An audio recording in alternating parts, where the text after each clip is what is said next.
In the beginning, the Great Lakes were clean and sparkling. They remained that way for thousands of years. First Nations people inhabited the land surrounding the Great Lakes. They peacefully settled and were respectful to all of nature. They used Mother Earth's resources sustainably and used no more than they needed. There was plenty of salmon. In the 1500s, Europeans began exploring the world and started to arrive in North and South America. With the arrival of Europeans, the natural world began to change much faster than it had before. As more Europeans arrived, they began to change the land. They fished more than they needed, and as time passed, they built factories and more factories. Soon, the water became polluted.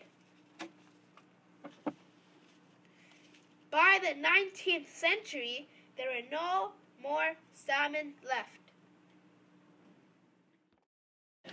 By the end of the 19th century, the Atlantic salmon had become extinct in Lake Ontario. That's where we come in.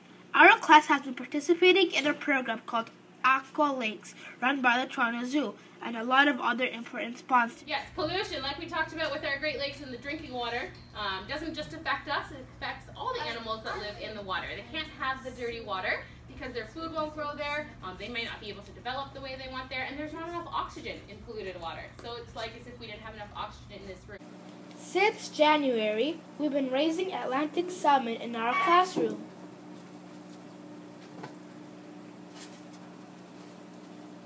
The insulation around the aquarium helps to keep the aquarium cold and mimics the shady conditions of where the salmon lay their eggs.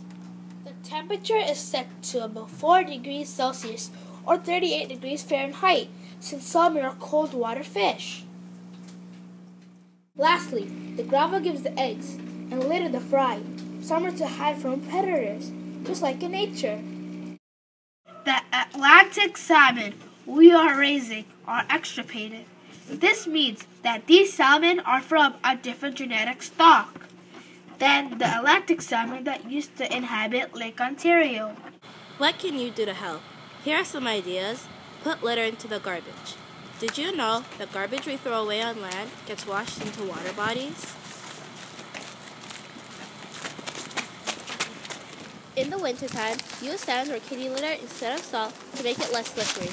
Dissolved salt also hurts the environment. And last, don't pour chemicals down the drain. Chemicals and drugs poured down household drains end up in our water. Contaminants poured down store and drains go directly to Lake Ontario.